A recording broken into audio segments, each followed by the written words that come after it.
Hello hello friends, स्वागत है आपका अपना यूट्यूब चैनल हर्ष राज एजुकेशन पॉइंट में। तो जैसा कि दोस्तों आप लोगों को पता ही होगा कि सितंबर माह का एग्ज़ाम जो है सितंबर माह में शुरू होने वाला है। तो हम लोग इस वीडियो में क्लास 12 का जो इकोनॉमिक्स है ना, उसका जो पूछने वाला है सवाल, यानी 27 सितंबर से।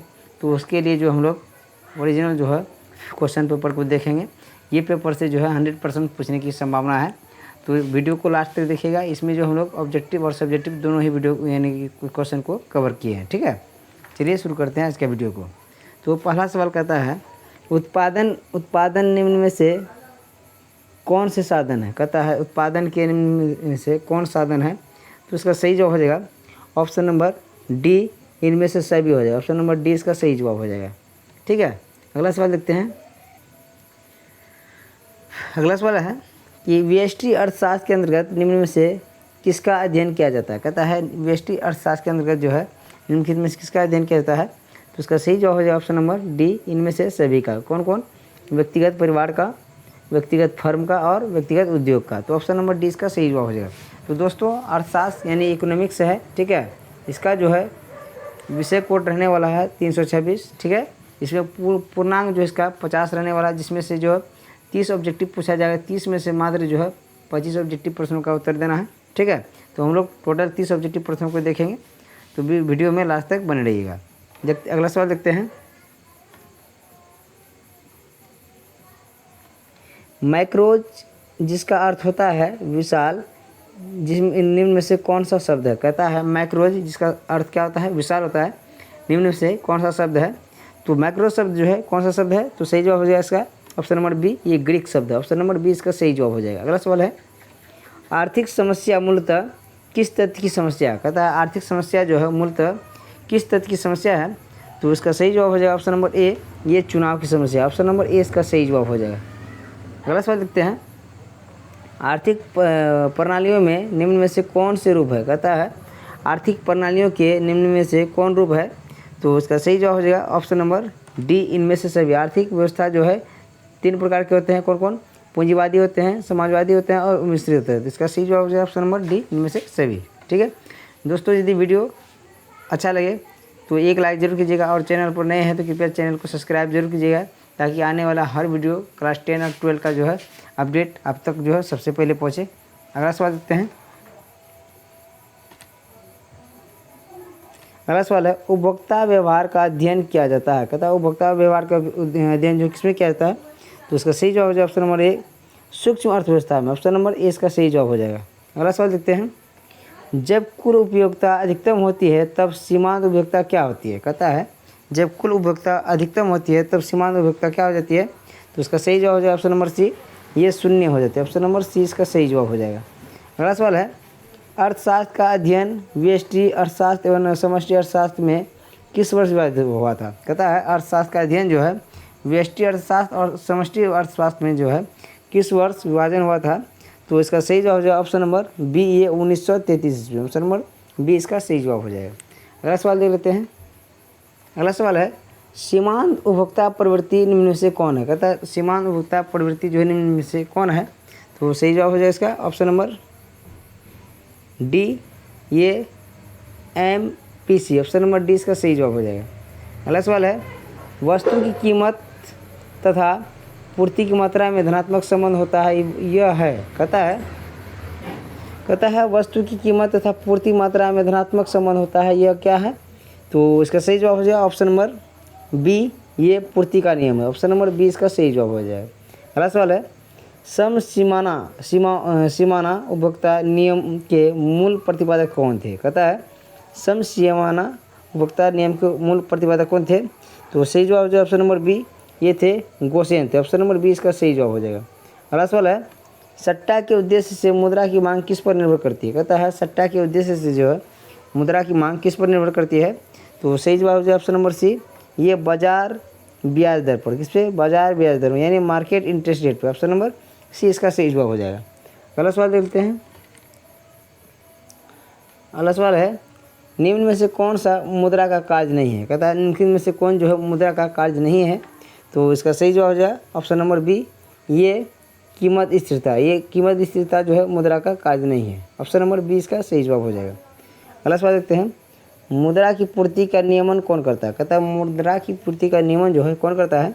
तो सही जवाब हो जाएगा ऑप्शन नंबर बी, ये है रिजर्व बैंक ऑफ इंडिया यानी आरबीआई। यानी आरबीआई जो है भारत का रिजर्व बैंक ऑफ इंडिया है, यानी केंद्रीय बैंक है। तो इसका स्थापना जो है 1935 ईस्वी में हुआ था। ठीक है, अगला सवाल देखते हैं, बचत और आय के संबंध को क्या कहते हैं? बचत और आय के संबंध को क्या कहते हैं?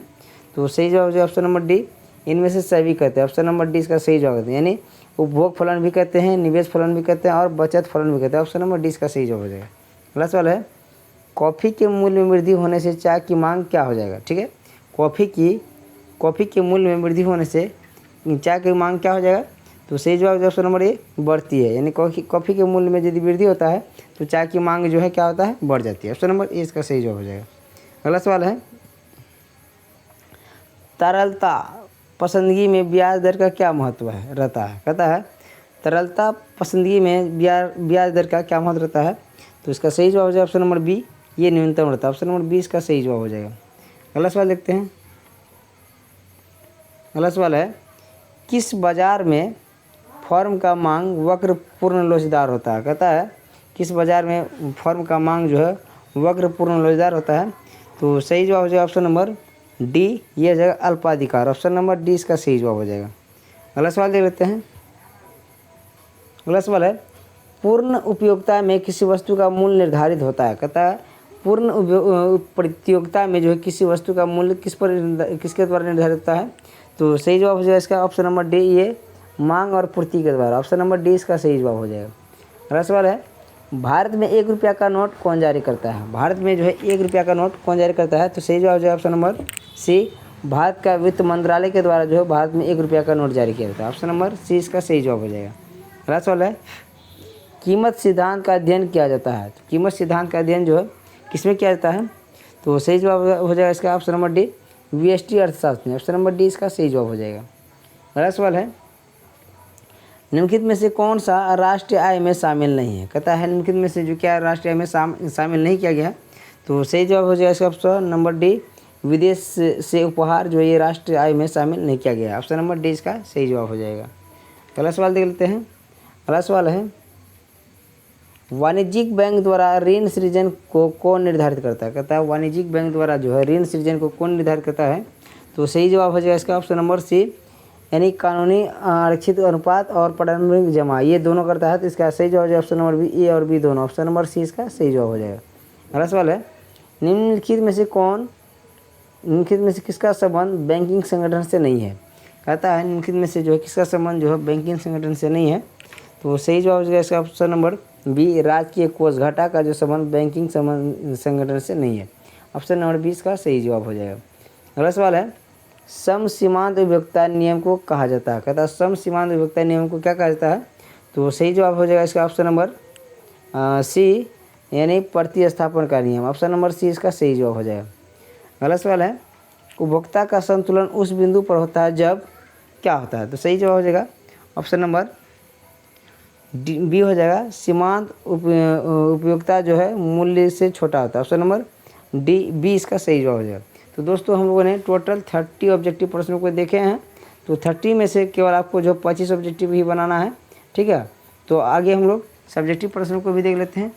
यदि वीडियो अच्छा लगे तो चैनल को जरूर सब्सक्राइब कीजिएगा और वीडियो को लाइक जरूर कीजिएगा। देखते हैं अगले सवाल को, यानी सब्जेक्टिव सवाल को। ठीक है, तो ये रहा ऑब्जेक्टिव के बाद सब्जेक्टिव सवाल। पहला सवाल है इसमें क्या, इसमें जो है टोटल 10 सवाल पूछे जाएंगे। उस 10 में से केवल जो है 5 सवालों का जो ही जवाब देना है। ठीक है, तो पहला सवाल है, समष्टि अर्थशास्त्र से आप क्या समझते हैं? समष्टि अर्थशास्त्र से आप क्या समझते हैं? कहता है समष्टि अर्थशास्त्र में समस्त आर्थिक क्रियाओं का संपूर्ण रूप से अध्ययन किया जाता है। कहता है समष्टि अर्थशास्त्र में जो है समस्त आर्थिक क्रियाओं का जो है संपूर्ण रूप से अध्ययन किया जाता है और राष्ट्रीय आय, उत्पादन, रोजगार, बेरोजगारी, व्यापार चक्र, सामान्य कीमत स्तर, मुद्रा संकुचन, आर्थिक विकास, अंतर्राष्ट्रीय व्यापार आदि इसकी आर्थिक क्रियाएं हैं जिनका विश्लेषण इसके अंतर्गत किया जाता है। तो ये था ऑब्जेक्टिव, यानी पहला नंबर सवाल का जो है जवाब। यदि इसका PDF चाहिए तो दोस्तों टेलीग्राम से जो है ज्वाइन करके जो है ले सकते हैं। तो टेलीग्राम को ज्वाइन करने के लिए वीडियो के अबाउट सेक्शन में जो है टेलीग्राम का लिंक दिया गया है, तो वहाँ से जो है सीधे टेलीग्राम से जो है ज्वाइन होकर जो है PDF प्राप्त कर सकते हैं। अगला सवाल देख लेते हैं। अगला सवाल है व्यष्टि और समष्टि अर्थशास्त्र में अंतर बताइए। व्यष्टि और समष्टि अर्थशास्त्र में क्या अंतर है? तो व्यष्टि और समष्टि अर्थशास्त्र में दिया गया है। तो व्यष्टि अर्थशास्त्र में व्यक्तिगत स्तर पर आर्थिक, तो यहाँ दोस्तों फ्रेज दिखाई देने रहा है। अगला सवाल को हम लोग देख लेते हैं। तो सीमांत उपयोगिता क्या है? सीमांत उपयोगिता क्या है? तो आगे देख लेते हैं इसका सवाल का जवाब को। सीमांत उपयोगिता एक माप है जो ग्राहक को किसी उत्पाद या सेवा की एक और इकाई से प्राप्त होने वाली है अतिरिक्त संतुष्टि को परिभाषित करता है। ठीक है, यह कंपनियों को यह निर्धारित करने में मदद करता है कि उपभोक्ता कितने उत्पादों को खरीदने के लिए उत्सुक है, और यह आकलन करता है कि संतुष्ट उपभोक्ता के निर्णय को कैसे प्रभावित किया करता है। ठीक है, अगला सवाल देख लेते हैं। ये था दूसरा नंबर सवाल का जवाब। तीसरा नंबर सवाल का जवाब है। ठीक है, अगला देखते हैं। मांग के दो निर्धारक तत्व बताइए, यानी मांग का जो दो निर्धारक तत्व कौन कौन है? तो पहला है वस्तु की स्वयं की कीमत। वस्तु की कीमत मांग को प्रभावित करने वाला सबसे महत्वपूर्ण तत्व है। और दूसरा है आय में परिवर्तन।